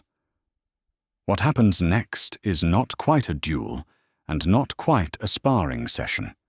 It is improvised, in the dust of the Dornish road, using the swords they have rather than practice blades, pulling the blows that would otherwise end things. Oberyn fights the way the stories say he fights, which is fast and low and relentlessly changing angle, never where you expect the point to arrive next. Jon fights the way years of training in a Winterfell courtyard, and then a Crannogman's marsh have made him fight, which is patient and economical, and willing to absorb 1 strike in order to stop 2. He does not beat Oberyn. He is 17, and Oberyn Martell has been fighting his whole life with a poisoned spear and has killed men in every corner of the world. There is no version of this where Jon wins. But he doesn't get beaten easily, and twice he does something that makes Oberyn stop and reconsider before pressing again. And when it is over and they are both breathing harder than before, Oberyn lowers his blade and looks at Jon the same way he looked at him the first time. He says nothing. He puts his sword away. He rides beside Jon the rest of the way to Sunspear, which takes the better part of another day, and he says almost nothing the whole ride. Jon says almost nothing back. They are, it turns out, the same kind of quiet, which is the kind that does not need to fill the space with words when the situation is already being understood. Sunspear announces itself slowly, the Shadow City first, spreading out around the old palace like a maze that grew up around the original thing rather than being planned. Then the walls, then the 3-fold gate, 3 successive arches of sun-warmed stone, the guards at each one taking note of Oberyn's face and stepping aside. Then the Tower of the Sun rising above the inner yard, old and high and built for heat, the light bouncing off the pale stone in ways that make Jon squint. Doran Martell is in the yard. He sits in a wheeled chair near the inner wall, in the shade, patient in the way of a man who has had a long time to make peace with patience. He is 53 years old, and the gout has taken its toll, and he is no longer the man who could walk the water gardens in the evenings, but his eyes are exactly as sharp as they were the day Howland's messenger came to him with a sealed letter and changed everything. He watches Jon dismount. He watches him walk across the yard. Jon stops in front of him and looks at the man who has spent 11 years planning his future. Doran looks at the boy who looks nothing like a king, travel-dusty, plain-cloaked, grey-eyed, with the careful posture of someone who has learned not to take up too much space in rooms that do not belong to him. He looks at him for a moment, studying, and then something settles in his face, something between recognition and confirmation. He says, You have your father's eyes. Not Eddard Stark. The other one. The water gardens are empty of children this morning. Doran arranged it that way. The servants who brought the breakfast trays have been sent back through the gates. The usual attendants are absent. The pools catch the early light in long orange-gold bars, and the only sounds are water and wind and the distant noise of the Shadow City going about its business beyond the palace walls. It is a place designed, even in its architecture, for privacy. Low walls, a maze of courtyard and pool and colonnade, the kind of garden that can hold a secret simply by having too many places to stand that are not quite in view of anywhere else. Doran sits beside the main pool in his chair, positioned so the morning light falls at his back. Oberyn stands behind him, arms crossed, saying nothing. They have been here for a quarter of an hour. Jon Snow stands at the edge of the pool and looks at the water. He has been fed and given a clean room and allowed to sleep, and he looks less road-worn than he did yesterday at the gate. He is still very clearly northern. He does not know how to wear heat. He stands with the careful stillness of a young man who has spent a year learning to be invisible and has not yet fully remembered how to take up space. When Arianne Martell enters the water gardens, she enters the way she does almost everything, with complete command of how she looks and exactly how fast she is moving. She dressed for this. She knows it, and it irritates her. The fact that she stood in front of her wardrobe this morning for longer than she has stood in front of it in years, considering. She settled on Dornish formal dress, orange and crimson, the kind of thing that announces its wearer without apology. Her dark hair is arranged with the ease of someone who has made difficult things look effortless for so long she no longer notices the effort. She is 24 years old, and she has been told by everyone worth asking that she is very beautiful, and she has learned to use this the way you use a good sword, carefully, deliberately, and never under the misapprehension that it makes you invincible. She walks into the garden, and Jon turns and rises. He is taller than she expected. She had read the spy reports. She knows his measurements by proxy, and still she had arranged him slightly differently in her mind. He is lean, not yet fully built into whatever he will eventually be, with dark curly hair and grey eyes so pale they look almost colourless in the morning light. He stands up when she enters, not a formal court bow, just the immediate, unconsidered thing of someone who was raised to stand in the presence of a woman entering a room, and she reads that, and files it, and watches his face watch her. He looks younger than she hoped. She has spent the last year building a person in her imagination to stand in this boy's place. Someone her own age or older, shaped by hardship into something more finished. 17 looks like 17, regardless of the story behind it. His face has the specific seriousness of someone who has recently understood that the world is more complicated than he thought, and has not yet figured out how to hold that without showing it. She does not smile. She crosses the garden to the place across the pool from him, and she looks at him, and she says, "What do you know about Dorn?" Jon meets her eyes. He says, "Almost nothing." She says, "That is a problem," he says. "I know." He does not say it apologetically. He says it the way someone states a fact that they have already accepted and have moved past. "Yes, the house is burning. What do we do next?" "Tell me what I need to know." It is not the answer she expected. She had been ready for defensiveness, or for the kind of bluster she has seen in men who mistake confidence for knowledge. She was not ready for the flat practicality of it, the complete absence of performance. She looks at him for a moment. She does not yet find him impressive, but she revises slightly. Doran lets the silence sit for a moment longer than is comfortable. Then he says, "Sit down, both of you."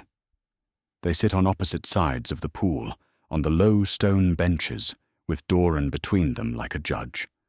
Oberyn says nothing, watching from behind Doran's chair with the attentive stillness of a man who has heard this part already and is waiting for the interesting parts. Doran begins. He lays it out with the systematic patience of a man who has held this knowledge for 11 years and has rehearsed the telling of it more times than he would ever admit. He begins with what Jon has already heard, Rhaegar, Lyanna, the Tower of Joy. But he carries it past, where Howland's account ended. He tells them about the annulment. He tells them that Rhaegar formally dissolved his marriage to Princess Aelia Martell in the days before the end, in a ceremony witnessed by a septon named Maynard, who kept a meticulous record of everything that passed through his hands, because that was what he did, even when what passed through his hands was the kind of document that could reshape the succession of every great house in the realm. That record still exists, Doran says. He knows where it is. He has people positioned to retrieve it when the time comes. He tells them that the marriage between Rhaegar and Lyanna was real. Vows before a heart tree, a septon as witness, consummated and documented. The child born at the Tower of Joy in 283 AC was not a bastard. He was a true-born son of the last legitimate Targaryen line, and he is sitting across the pool in a travel-worn northern coat, looking at his own hands. Jon is very still through all of this. He heard the shape of it from Howland. Hearing it here from the man who built a decade of plans around it, in a garden in Dorne, with a woman he met 20 minutes ago watching him from the other side of the water, makes it feel different. Heavier. More like a thing that is actually happening, rather than a thing that happened to someone else. Doran tells them the rest. The Dornish army, 20,000 spears, ready to march on his word. Houses that have been carefully positioned over years of quiet diplomacy. Allies in other parts of the realm who do not know the name of the claimant they are supporting, but who have been prepared for the moment of revelation. The Lannisters are weakened by war. Robb Stark's campaign has bled them more than the histories will probably record. The moment for moving is not unlimited. But it is not gone. He tells Arianne what she already knows, but what Jon does not. As Jon's wife, she becomes Queen of the Seven Kingdoms. But under Dornish law, which is her inheritance and her right, she retains full claim to Dorne as its future ruler. She does not give up Dorne by becoming queen. Dorne comes with her. It is the cleanest arrangement in the game. The new king brings a legitimate claim.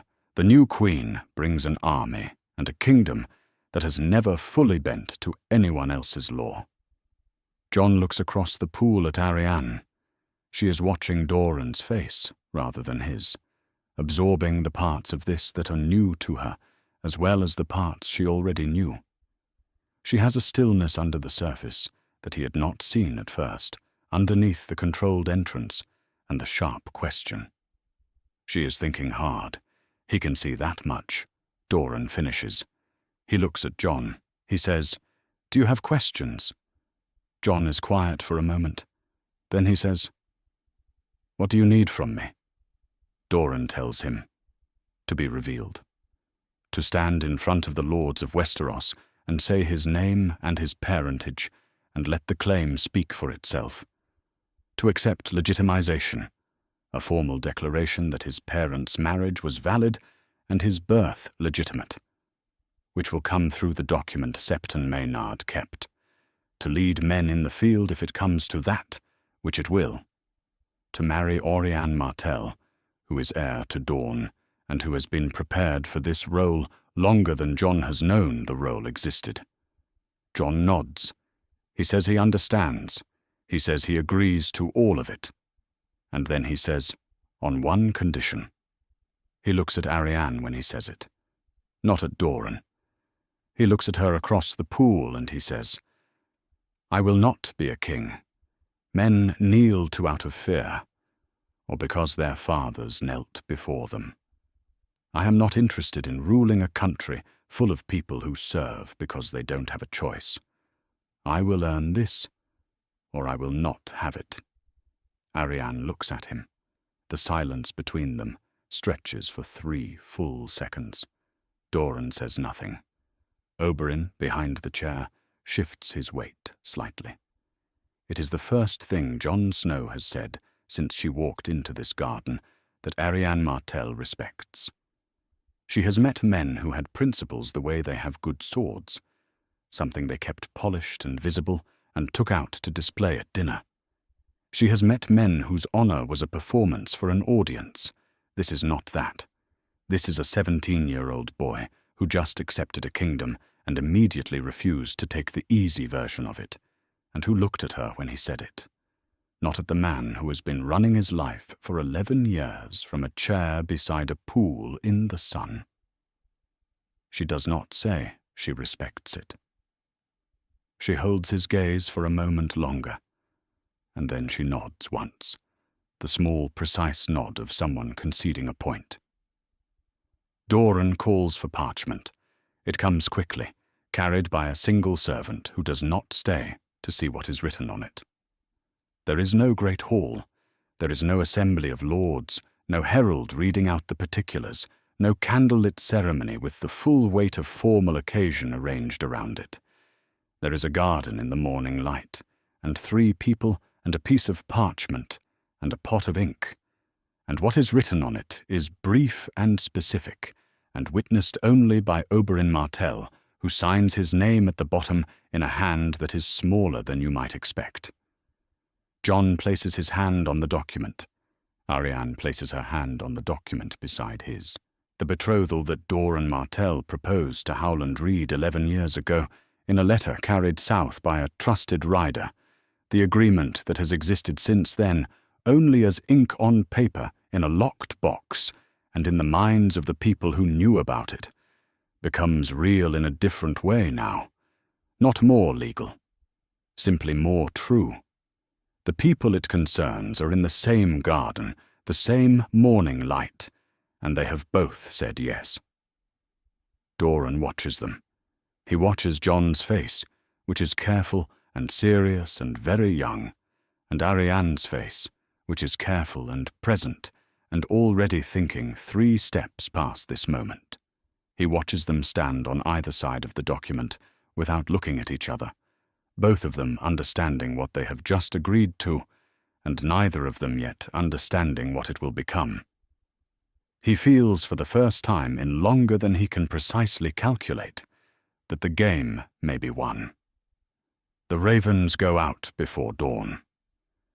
Doran writes the messages himself, in his own hand, the night before, sealing each one and placing them in a row on his desk in the order they are to be sent. He has been composing these letters in his head for years. The exact words, the precise obligations called in, the specific promises of support and protection that will make each lord feel that moving is the safe choice. When he finally writes them, it takes less time than he expected. The hardest part was always the waiting, not the writing. By the time the sun rises over Sunspear, the banners are going up. The red sun and the gold spear on orange rise over the towers of the palace for the first time in a long time, catching the morning light in ways that make the orange almost glow. People stop in the Shadow City to watch. The older ones remember the last time House Martell moved, and what it cost. The younger ones have grown up in the long years of Doran's patience, the years when Dorne kept its own counsel and waited and did not commit. They have heard their parents talk about what this banner means when it flies in earnest. They understand now. In the yards below, horses are being saddled. The Dornish lords who have kept themselves quietly ready for years feel the permission in the ravens, and their men begin to move. This is not the disorganized surge of a kingdom caught off guard by its own decision. This is what years of preparation look like: organized, fast, moving with the confidence of a force that has been told to go and already knows the direction. Oberyn takes command of the van. It suits him. He has been waiting for this longer than most of the men riding behind him, and he moves through the assembly with a focused energy that is different from his usual restless grace. He is wearing his armor now, darker than you might expect, leather and hardened steel, functional rather than ceremonial, and the spear is in his hand, which is not a ceremonial thing either. Jon rides close behind him, surrounded by a picked escort of Dornish horsemen, wearing no sigil and carrying no banner. He is not yet revealed. He is still, technically, no one. Arianne rides in the main column beside Doran's litter, which is covered against the sun and surrounded by a guard that will not leave its position for any reason. She sat with her father the night before, while he wrote the letters, and she has not said much since. What needs to be said between them has been said. Now there is only what needs to be done. It is not a small force. The King's Road's southern leg carries them north out of Dorne and into the Dornish marches, and then into the Stormland's edge, and then onto the roads that lead toward the Riverlands. The land changes as they move. The dry Dornish heat gives way to a wetter, greener country, and then that country shows them what the war has done to it. Jon has seen the Riverlands before. He came through on the way south, traveling alone and careful, and the damage was already bad. 6 months later, it is worse. Villages that were half standing when he passed through are now completely gone. Nothing left but foundations and the shapes in the ground where walls used to be. The fields are not being farmed. The roads are tracked with the passage of too many armies moving over them in too many directions. The ground churned to mud in some places and beaten flat in others. The dead are not all buried. He rides through this with his face controlled and says nothing, which is the stark way of feeling something. What he feels is grief and something adjacent to fury, a cold, specific anger of the kind that does not need to express itself loudly because it is not going anywhere. He has grown up his whole life knowing that the realm was broken, that Robert's throne was built on blood and Lannister gold and the kind of loyalty that lasts only as long as no one tests it. He has known it abstractly. The Riverlands teach him what it means to the people who live inside the abstraction. This is what happens when the realm has no true king, when the crown passes by force to men whose claim is a lie. When every lord with an army and an argument can call himself a king and march his grievances into someone else's fields and burn what he finds there. He looks at the charred beams of a village inn. He thinks, if not me, then who? He thinks, if not now, then when? He turns the question over in his mind and does not arrive at a clean answer, only at the understanding that the question is unavoidable. The Dornish column keeps moving north. They are 3 days past the Riverlands' worst when Oberyn's outriders bring word. A Lannister column moving south, a day's ride ahead on the King's Road, heavy cavalry, lion banners. Oberyn listens to the report without expression. Then he asks one question. He asks about the size of the column's lead rider. The outrider tells him. Oberyn's expression doesn't change. He thanks the outrider. He sits on his horse for a moment, looking at the road north, and then he says to Jon, without turning his head, "Stay with the column." His voice is completely level. Jon hears what is underneath the level voice and does not argue. He spurs forward. The thing about Gregor Clegane is that you cannot mistake him for anyone else. He is enormous in the way that makes you recalibrate your understanding of how large a man can be, 8 feet of armored brutality on a horse that would be large without him and is simply adequate with him. He rides at the head of his column the way a battering ram is moved into position, not with urgency, but with a certainty about where things are going. The Lannister column sees the Dornish van at the same moment the Dornish van sees them. Both columns slow. Oberyn does not slow. He comes off the road to the left and rides at an angle that will carry him into the gap between the Lannister column's head and its body, at a speed that commits him before anyone has time to organize a response. And the poisoned spear is already in the ready position. The Lannister horsemen scatter to either side. Gregor Clegane turns his horse. What happens between them is not a duel in any formal sense. It is 2 men who have been on a collision course for 17 years, finally arriving at the same moment on a road in the Crownlands, and one of them is not going to walk away from it. Oberyn moves the way he always moves, which is fast and low, and always one angle away from where the larger man's sword is going to land, and the poisoned spear finds a gap in Gregor's armor, near the inner edge of the right pauldron. The entry is not clean. It is enough. The poison is already working before the shaft clears. Gregor Clegane doesn't fall. He should fall. The poison on Oberyn's spear is the kind that does not make exceptions for men of unusual size. But Gregor's body is not a normal body, and his pain threshold is not a normal threshold, and he turns the horse with the spear still in him and charges back at Oberyn with the kind of blind mechanical force that does not require intention, only mass and direction. Oberyn has been in this position before, the larger, slower man wounded and coming anyway. And he should peel away, put distance between them, let the poison do the rest. He does not peel away. He has been waiting for this moment since he was 17 years old and received news of what was done in a nursery in King's Landing. He wants it to be over, not just finished. He wants to be there when it ends, close enough to see it.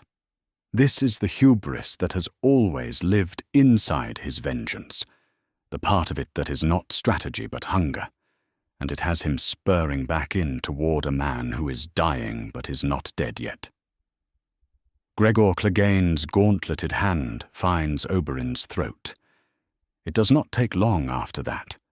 The sheer grip of it, the weight of the hand, the angle of the fall.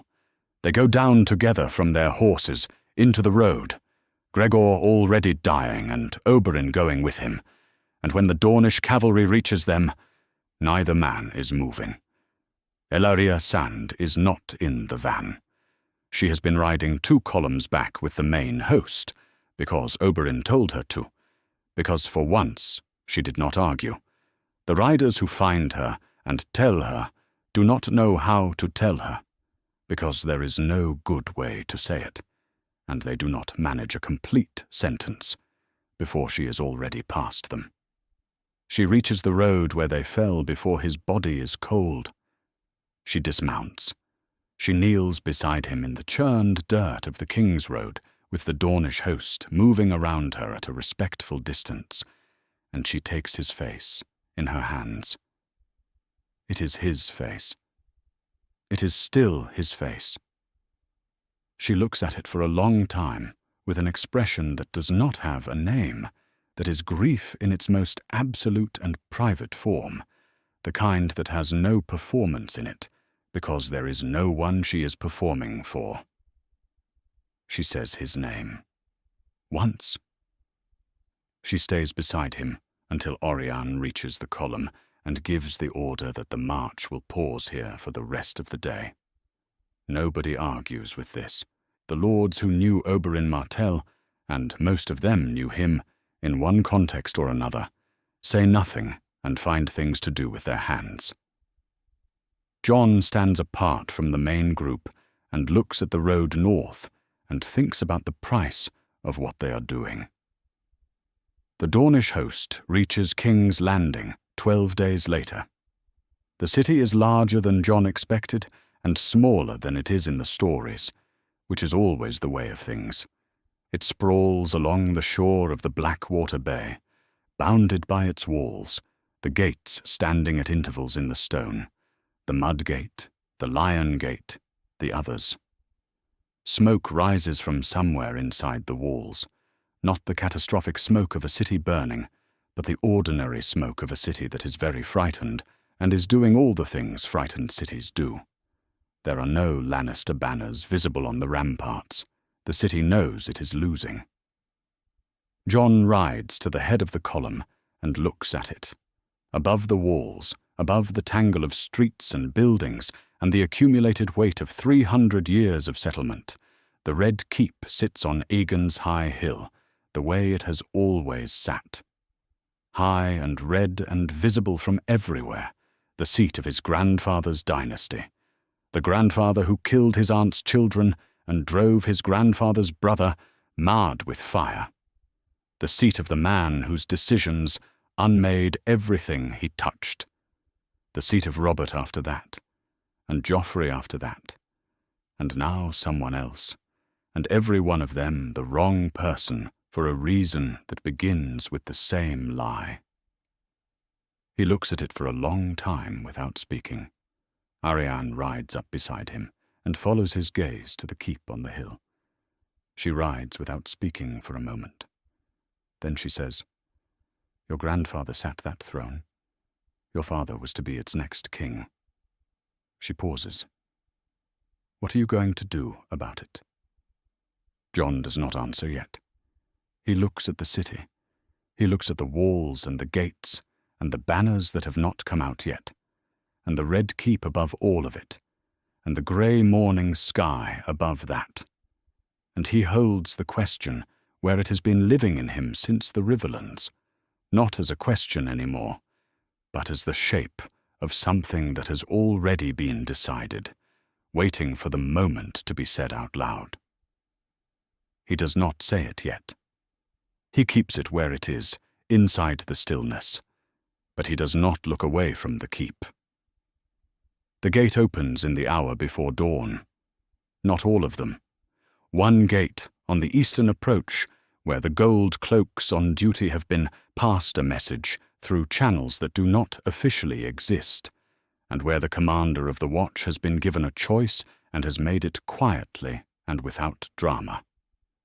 The Dornish column moves through the gap in the dark, torches carried low, and by the time the city begins to understand what is happening, it is already too late to close what has been opened. King's Landing has been breaking for months. Joffrey's reign was short and terrible, and it ended in poison at a wedding feast, and the boy who sits the throne in his place is a child of 7, with no capacity to hold together the thing that is falling apart around him. The real power is Cersei, and the Lannister coin that buys the loyalty of men who would not otherwise be loyal, and Cersei's power has been eroding since the day the war started going wrong, which was early.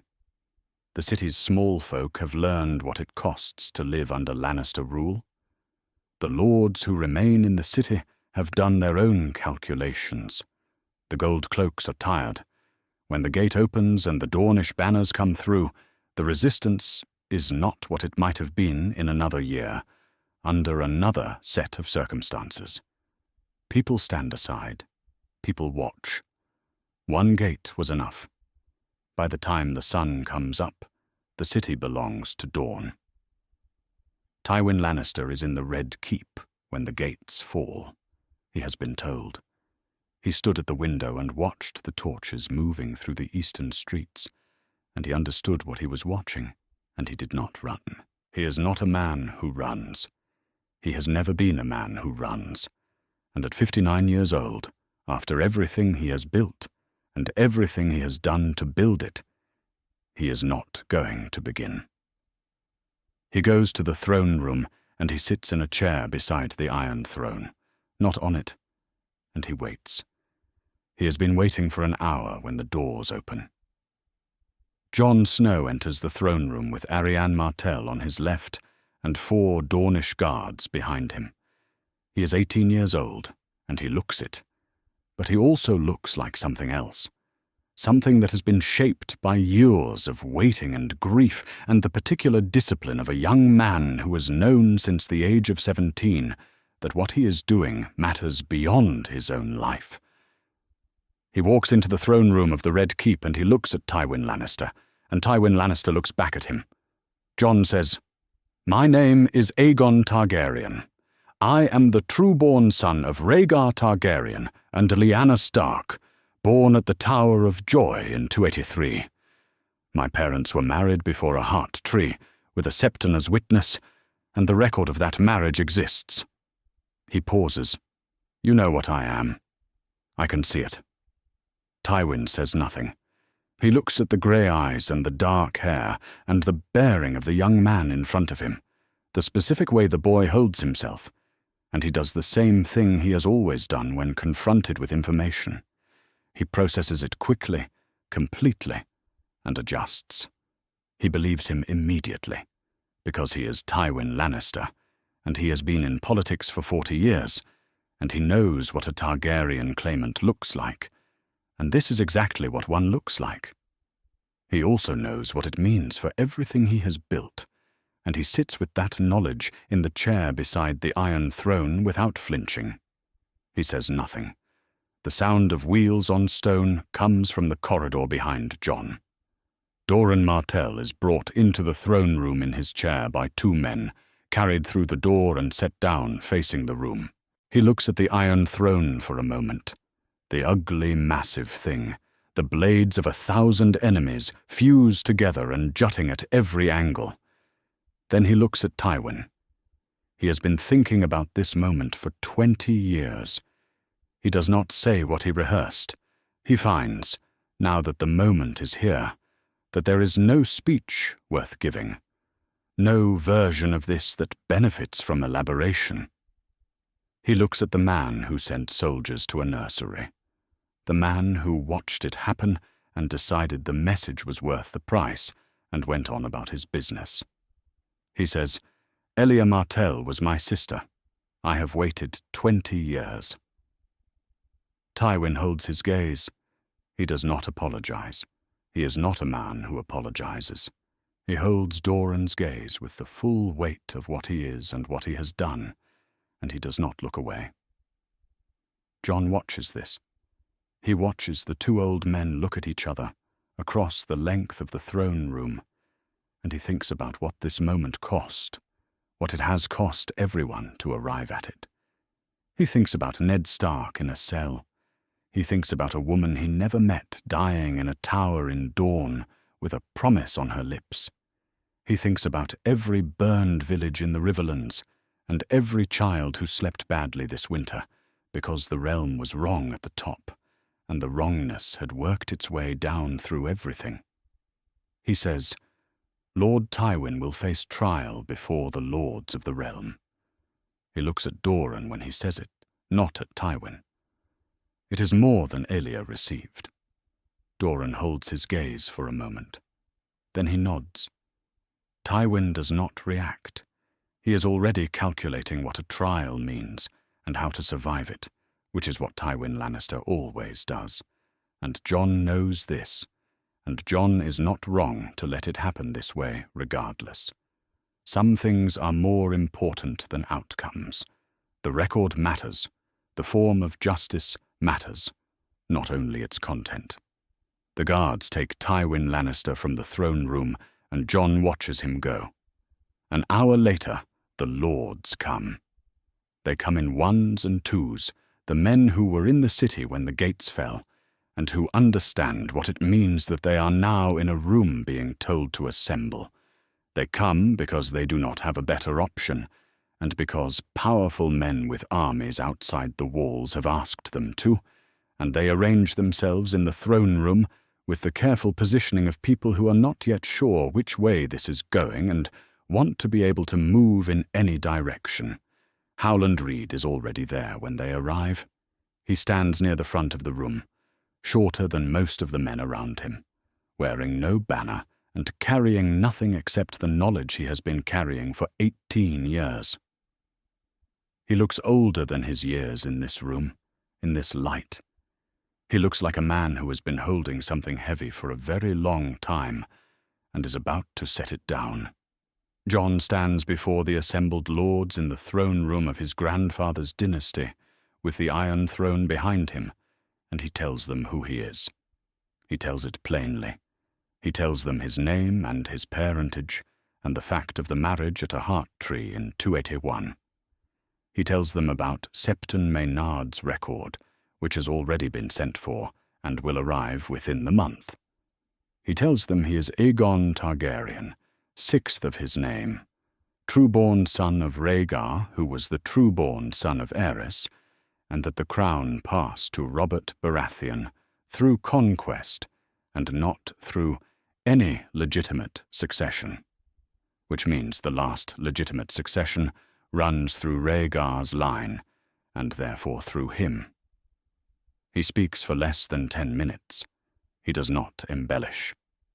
When he finishes, Howland Reed steps forward. He speaks for the lords assembled, simply and directly, the way crannogmen speak, without ornament or performance.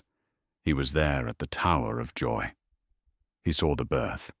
He heard Lyanna Stark ask Ned to take her son and keep him safe and give him a name that would let him live.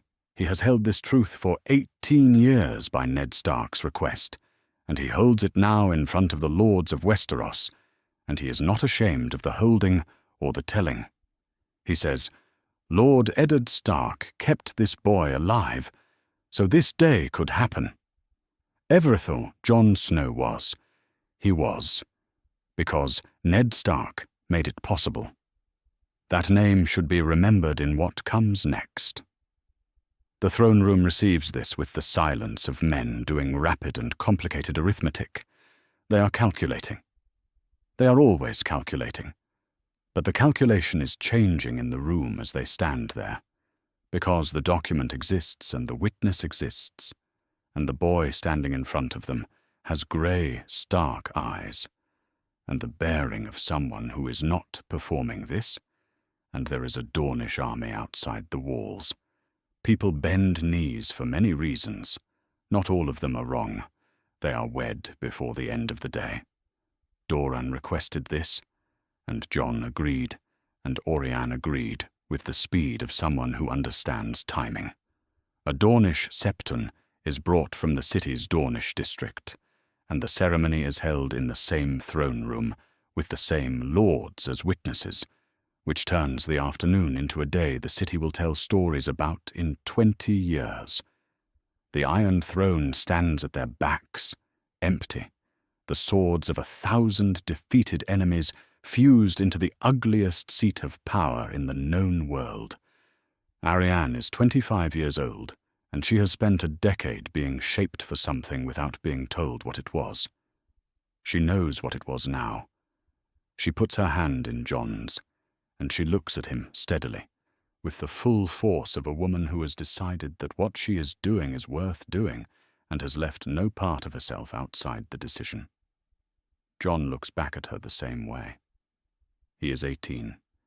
He has grey eyes and dark, curly hair, and he looks like the North, and the North is a long way from here. He does not have a speech. He has a hand in hers, and a name he has barely had time to get used to, and the specific weight of a future that depends on both of them doing this well. There is no poetry in it. It is enough. Near sundown, one of Doran's men wheels him to a window on the western face of the Red Keep. The city spreads out below him in the fading light, orange and gold on the rooftops, the smoke of the day thinning as evening comes on. Below the window, on the steps of the Red Keep, Arianne and Jon stand together, side by side, talking to a lord whose name Doran does not bother to note. They look like what they are, two young people who have just agreed to do something very large together and are already working out the details. Doran looks at them, and then he looks at the city. He brought his sister here in 277, when Elia came to King's Landing for the first time to be considered as a match for Rhaegar. He remembers the city from that visit, the way it smelled, the specific quality of the light on the water. He remembers Elia's face in the window of the litter, looking out at it with the curiosity she brought to everything, the openness that made her Elia. He thinks about the nursery. He thinks about what Tywin's soldiers did, and why, and what it cost him, and the years of keeping the cost contained, keeping it behind walls where it could not make him reckless. He thinks about 20 years of patience. He thinks about the letters and the plans and the long game and all the things he didn't do, so that this day could be what it needed to be. He is not happy exactly. He is not the age or the man or in the body for happiness, but he is satisfied, which is different from happy in the way that matters, which is that satisfaction is something you can build and sustain, and it does not require that the world be other than it is. He watches Arianne say something that makes Jon almost smile. The plan is